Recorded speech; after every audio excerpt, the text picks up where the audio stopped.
Bismillahirrahmanirrahim. Bismillahirrohmanirrohim. Assalamualaikum warahmatullahi wabarakatuh. Solawat dan salam selalu dan tetap tercurahkan kepada junjungan kita Nabi besar Muhammad Sallallahu Alaihi Wasallam. Harapan dan doa saya, semoga saudaraku semuanya selalu diberikan kesehatan, dilapangkan rezekinya, diampuni dosa-dosanya dan dipanjangkan umurnya. Amin, ya Rabbal Alamin. Sahabat beriman yang dirahmati Allah, ada banyak kisah di zaman Nabi Muhammad Sallallahu Alaihi Wasallam yang sangat banyak kita ambil hikmah dan kita petik pelajarannya dari peristiwa tersebut. Salah satunya adalah kisah salah seorang dalam kelompok para sahabat Nabi yang bernama Muhallam bin Jatsamah yang membunuh seseorang yang berasal dari sebuah suku yang lagi berseteru. Dahulu, sebelum penaklukan kota Mekah, sekelompok sahabat yang sedang di tengah sebuah ekspedisi militer tiba-tiba saja di perjalanan berpapasan dengan seorang bernama Amir al-Ashja'i yang berasal dari sebuah suku yang lagi berkonflik. Pria itu pada saat itu sedang menggembalakan domba-dombanya. Ketika ia melihat sekelompok sahabat lewat dan berpas-pasan dengannya, dia langsung memberi salam dalam damai. Namun, salah seorang kelompok sahabat yang ada di lokasi kejadian pada saat itu yang bernama Muhallam bin Jatsamah langsung mendekati pria tersebut dan dengan sigapnya untuk berniat membunuhnya. Tetapi perlu diketahui, sebelumnya itu, ada perselisihan antara kedua pria tersebut dan mereka saling membenci dan mencaci satu sama lain. Dan juga perbedaan mereka itu sama sekali tidak ada hubungannya dengan Islam. Padahal pada saat itu juga teman-teman Muhallam memperingatinya dan melarangnya untuk tidak membunuh Amir dengan berkata, dia itu mengucapkan salam kepada kita dengan damai, dia adalah seorang muslim. Lalu Muhallam menjawab, dia hanya mengatakannya karena takut dibunuh. Dengan cepat, dia membidikkan panah ke Amir dan langsung membunuhnya, dan kemudian Muhallam ini mengambil semua domba-dombanya Amir. Setelah kejadian itu, pada akhirnya berita itu sampai juga ke telinganya Nabi Muhammad Sallallahu Alaihi Wasallam. Dan beliau mendengar apa yang terjadi kronologisnya seperti apa, dan pada saat itu juga beliau amat marah. Lalu dipanggillah kerabat Amir dan Muhallam dipanggil untuk menghadap dan menemui Nabi Muhammad Sallallahu Alaihi Wasallam untuk persidangan. Lalu pada saat itu, kerabat Amir diberi dua pilihan, retribusi atau kompensasi uang. Dan mereka memilih pilihan yang kedua yaitu kompensasi uang. Setelah persidangan itu selesai, kemudian Muhallam datang ke Nabi Muhammad Sallallahu Alaihi Wasallam dengan mengira dan menduga bahwa kesalahannya akan dimaafkan dan dilupakan. Muhallam meminta kepada Nabi Muhammad Sallallahu Alaihi Wasallam untuk memohonkan pengampunan untuknya. Kemudian Nabi Muhammad Sallallahu Alaihi Wasallam berkata dengan suara yang lantang yang dapat didengar oleh semua orang, pergilah, semoga Allah tidak mengampunimu.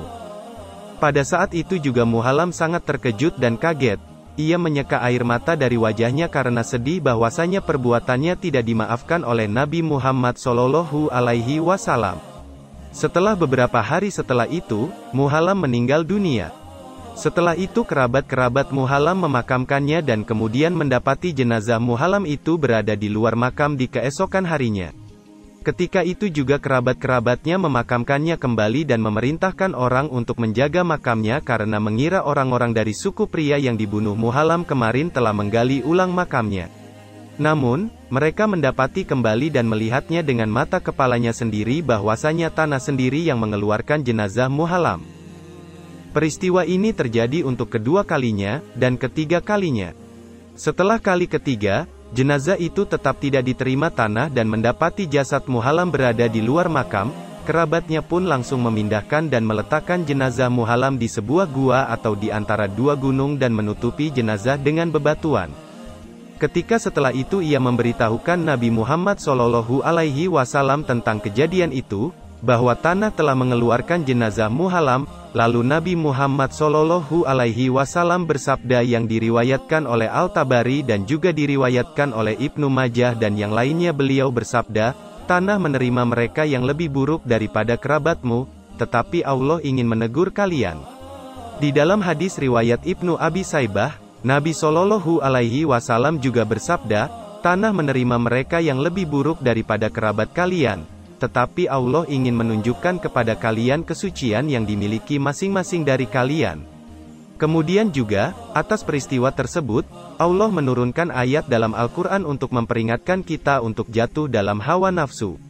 Allah berfirman dalam surah An-Nisa ayat 94 yang artinya, wahai orang-orang yang beriman, apabila kamu pergi berperang di jalan Allah, maka telitilah, dan janganlah kamu mengatakan kepada orang yang mengucapkan salam kepadamu, kamu bukan seorang yang beriman, lalu kamu membunuhnya dengan maksud mencari harta benda kehidupan dunia, padahal di sisi Allah ada harta yang banyak. Begitu jugalah keadaan kamu dahulu, lalu Allah memberikan nikmatnya kepadamu, maka telitilah. Sungguh, Allah Maha Teliti terhadap apa yang kamu kerjakan. Sekarang, kita perlu merenung, bahwasanya Nabi Muhammad Shallallahu Alaihi Wasallam memiliki hati yang murni dan penuh belas kasih. Beliau bahkan seringkali bersedia dan mau meminta pengampunan untuk seorang munafik jika doa-doanya dikabulkan. Akan tetapi bagaimana bisa Rasulullah menolak meminta pengampunan untuk orang ini? Kendati demikian, beberapa sahabat meriwayatkan bahwa Nabi Muhammad Shallallahu Alaihi Wasallam kemudian meminta pengampunan untuk Muhallam, tetapi amarahnya kali ini merupakan sebagai simbol dari belas kasihnya, karena beliau selalu menjunjung tinggi kesucian hidup dan nyawa seseorang, karena beliau selalu mengajarkan kepada kita pentingnya memanusiakan manusia, karena beliau mengajarkan kepada kita untuk tidak saling menumpahkan darah antar sesama manusia, dan beliau juga mengajarkan kepada kita agar kita dapat menyambung silaturahim kepada sesama manusia, walaupun ia berbeda agama atau keyakinan terhadap kita. Sehingga kita dapat merajut tali persaudaraan antar sesama manusia ini di tengah keberagaman antar suku, agama, ras, bahasa, dan budaya yang ada di dunia dan khususnya di tanah air kita yaitu Indonesia yang kita cintai ini. Demikian kisah yang saya sampaikan, semoga bermanfaat untuk kita semua. Amin, ya Rabbal Alamin.